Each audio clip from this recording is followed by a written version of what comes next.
पंतप्रधान नरेंद्र मोदी यांच्या अध्यक्षतेखाली आज दिल्लीमध्ये केंद्रीय मंत्रिमंडळाची महत्त्वाची बैठक। नामंजूर झालेल्या महिला आरक्षण विधेयकावर चर्चा होण्याची शक्यता। आरक्षण मिळेपर्यंत नारी शक्तीची लढाई सुरूच राहील। महिला आरक्षण विधेयकासह नामंजूर झाल्यानंतर मुख्यमंत्री देवेंद्र फडणवीसांची प्रतिक्रिया।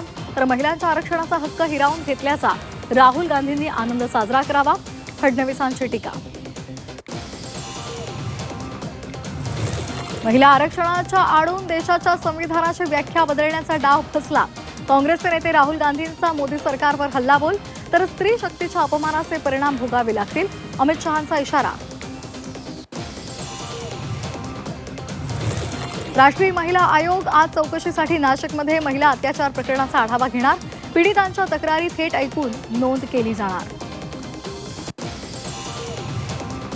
महिला सुरक्षेसाठी आज नाशिकमध्ये बैठक। आयटी कंपन्या, प्रशासन आणि लोकप्रतिनिधींची एकत्रित बैठक। पॉश कायद्याचे विशेष प्रशिक्षण दिले जाणार।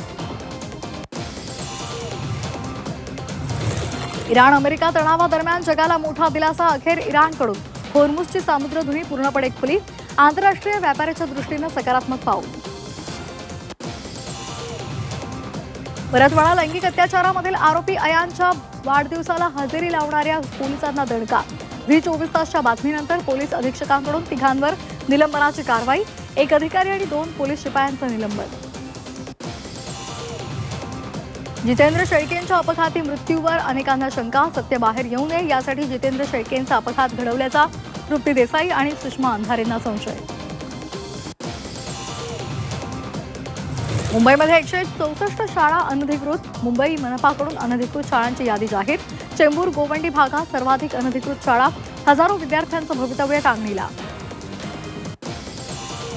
राज्यातील सर्व मराठी शाळांमध्ये मराठी भाषा सक्तीची।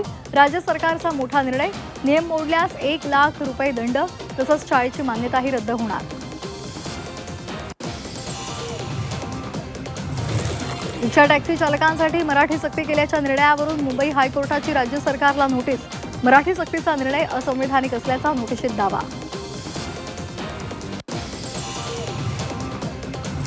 राज्यात उष्णतेची लाट कायम। नागपुरात आज शाळांना, महाविद्यालयांना सुट्टी जाहीर। तर हवामान बदलामुळे पुढील 3 दिवस अवकाळी पावसाची शक्यता।